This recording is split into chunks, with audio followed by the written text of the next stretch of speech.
All right, I'm here with Jason Grady, the brains behind this twin pack baler.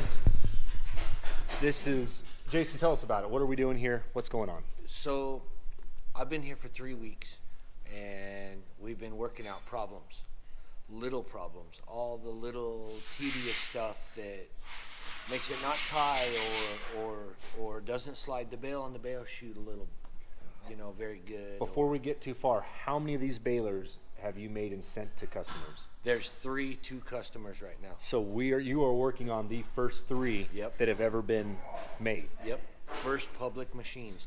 So not your demos. Yep. How many demos do you have? 3. So you have 3. He has 3 demos and your first 3 out. Yep. All right. So he is troubleshooting the first on the market. And believe me, we had some problems. We had some issues. Nothing that we couldn't overlook and not see at the factory. That's a normal thing. Adjustments in the field have to be done. But that's what we're here for. The guys at M&S, I really got to thank them. They've been busting their butts to not only learn about the new style balers, but learn to work on them for all the customers that have these ordered.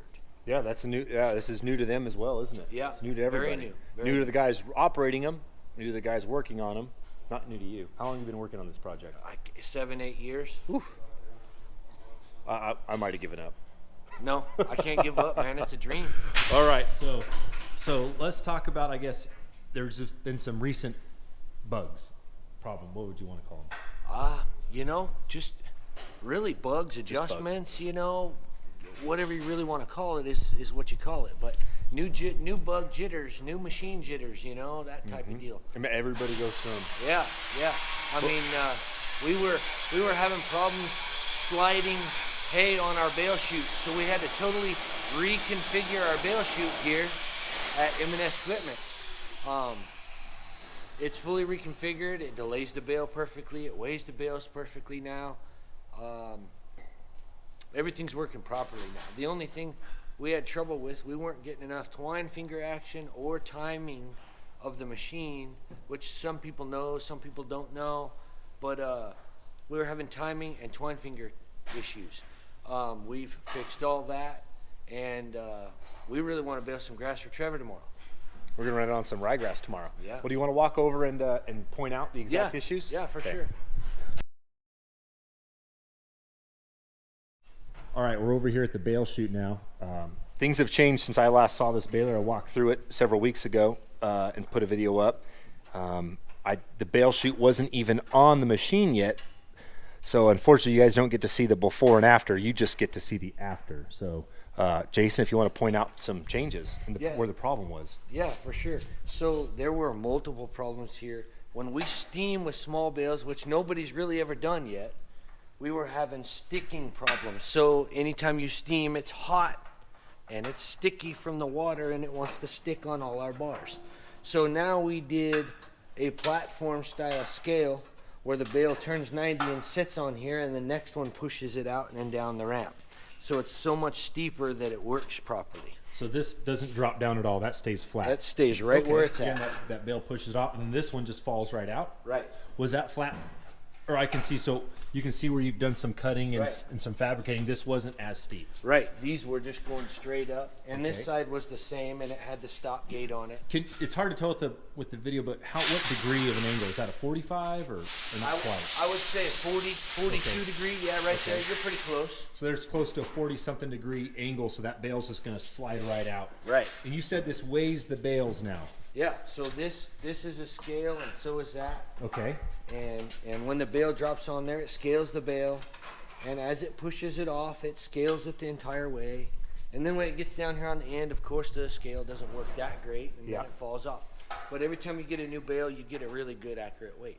Where is the driver sees the weight in the tractor itself? Yep, there's a scale in the tractor, in the cab. Okay, I have those in my small balers, single bales. Yep. Okay, Yep. okay. It's very common. Another problem we were having, we did this stuff with the guys at M&S here. and we didn't put this on yet. Well, what we were having was the bale was wanting to go just a little bit of an angle, and it wanted to slide here. And when it slide, it would wedge between these rails. Oh, okay. We put this 90-degree angle iron on here, and now the bale perfectly just turns and drops straight down. Okay. So, bale chute problems solved. Awesome. Awesome. Awesome. If you can see, back in there, there's a blade that goes vertical. And that's what makes two bales. That's a split knife. That's a split knife. How big is that knife? You know, it's probably 7-8 inches deep, and it's about 18 inches tall. And how thick? Half-inch wide. Half-inch wide. Wow.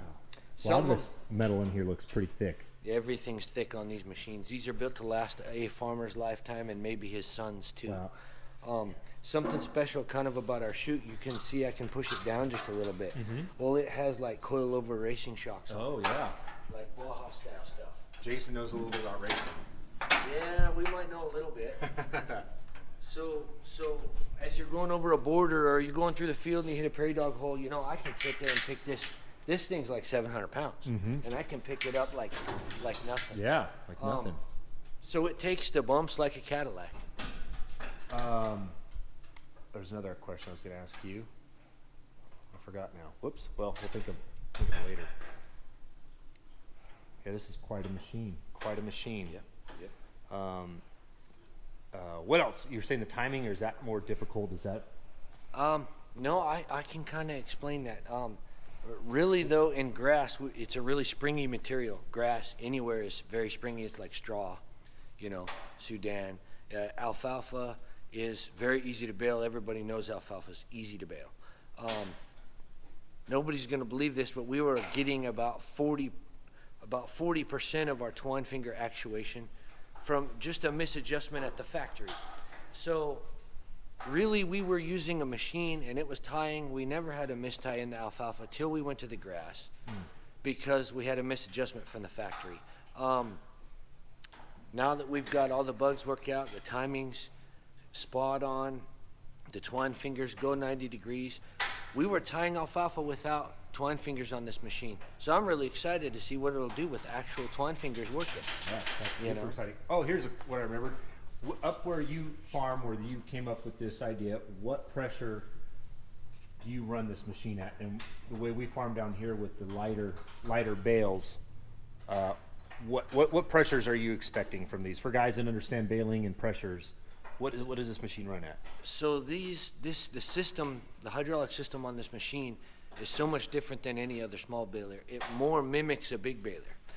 The press rails, everything was built very, very large because we didn't want to overheat hydraulic systems running at 1500 or 1700 when a guy really wants to make a heavy bale.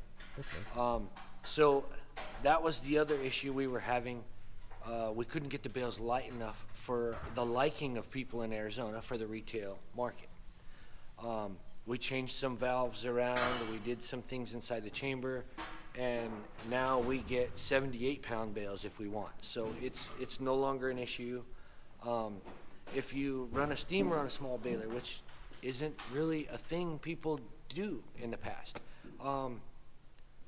you know, kind of our concept of it was kind of like the big bale. Well, put as much steam in there as you can. Pump the steam to it. It saves the leaves. It, you know, makes a heavier bale. Well, that's not exactly what we wanted to do with a small bale. We just wanted to hang the leaf, and we got a little carried away with the steam, and then the bales come out, you know, 125, 140 pounds. A little heavy. Yeah. One reason we like to have our weights down are for feed stores across the United States and the weight on the truck. You want to fit as many bales on that truck without being heavy. They want as many bales per ton as they can get. And so that's why a lot of people, cattle, or if you own your own horses, you're not so worried about your bale weight. But for feed stores, they're extremely conscious and worried about their bale weight.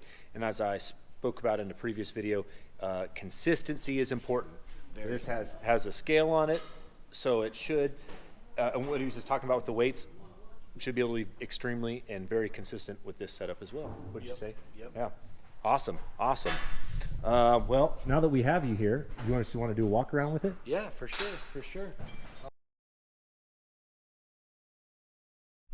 All right, back with Jason, pointing out some of the issues they had with timing. What would you say, with the teeth? Yep. The string? Timing. Timing? Kind of timing on the whole machine, really. Safety rod and needle timing to the plunger. Everybody wants the needles to come up, right as the plunger passes the tip, which is optimum, What's on these needles, for those that don't know? Is that what's holding the string? That's right? what feeds the string up to the knotter that ties the knot. Okay. So, yeah.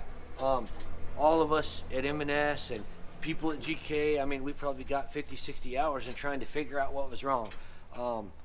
I finally figured it out myself the other day. All we really had to do was pop this off, move it one tooth, pop it back on, that time this correctly, so that we can achieve the timing of the needles that we wanted. I see there's some recent welding right here. Yeah, this bar is a little bit too light for this machine, so we reinforced it. We have replacements coming for the customers, warranty, of course. But till then, till they get here, we're gonna, make them work for the customers. That's what we do. Awesome. All right, we're now changing topics. There's a lot of rubber hoses on here. That's not for hydraulic oil, is it? No, that's a little big for hydraulics. No, this is all steam. Okay. This is all steam. There's 4 spots underneath the pickups, one, and on top of the pickups another. So steam runs through here. Correct. The hose to here, and then it sprays right evenly over the window. Okay. And then more hoses back there. Yep, there's another. So everything that's red has water in it? Well, not really, but steam, down but here. yeah, more or less. Wow. Interesting, very interesting. That's a lot of big hoses. Wow. Awesome. Well, what else? Okay. We've gone over that. How about the cab? Anything different about this cab? Or? Oh yeah, the monitors in the cab are awesome. All right, let's climb up there and take a look. Okay.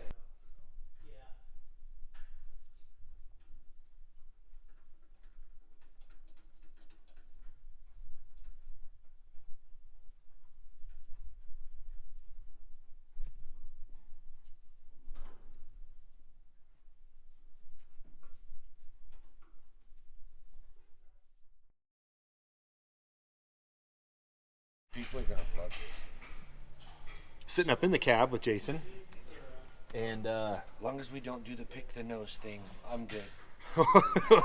we're within 6 feet. Oh, Right. yeah. Right. We're dating this video for sure. This is Right. during the coronavirus. Yeah. If you're watching this in 10 years from now, you're lucky you missed it. Anyways, there's a lot going on in here compared to one of my balers. Right. So we have 3 different monitors here. We've got the Bale scale, which will Shows us our weights right we'll there. do all the weights, and then we've got the baler monitor. So this actually tells you current strokes per bale, what you're making right now, and the last 4 pairs down the line. Tells you exact bale length as you're making it. It tells you what your pressure's set at 25-pound increments. You can turn it up or down in 25-pound increments. So it's touchscreen for the It's all changing the it's all pressure. touchscreen. This would be the lights on the back, the strobe lights for road travel. This would be to dump all the pressure in the chamber to clean the bales out. This is your measuring length. There's an alarm in this computer where if you set the over alarm to 2 inches, if it senses anything over 42 inches plus 2 inches, which would be 44, the alarm will go off and it'll say you're making long bales. For all the stack wagon guys out there, we did that because we're the most consistent baler out in the market, we believe. Back to consistency. And we like to be right on the money. So we added that feature. This is the slip clutch feature. These are just alarms for hydraulics and things like that. Everything's changeable in there. You can change values on everything. Something this baler has that none other small balers have is the oiler system, and you can turn on that manually or just leave it in automatic mode. And every so many bales, it oils just like a big baler. Oh wow! And it's electronic pump. And here we have one of 2 cameras that's on this baler. What are we looking at right there? We are looking at the bale chute right there. Chute. You have to watch what's going on the bale chute. And there's my son in the video. He loves to work on these balers with me, and he really takes a liking to what we do.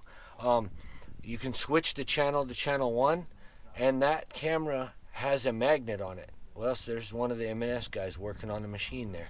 But you can set it in front of any knotter. If you're having any trouble with any knotter, we have a camera. You can magnet mount anywhere you want on this machine. It has like a 40-foot cord. You can move it. You can stick it anywhere you want. But for baling purposes, we stay on this screen just to watch the bales. See if you have a mistie. See if you Broken have strings, misties, anything going wrong with the machine. It should show up there first.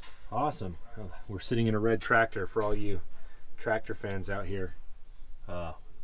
This is a Case dealership. Awesome. Well, thanks for your time, Jason. Yep. What else? Is there more you want to point out?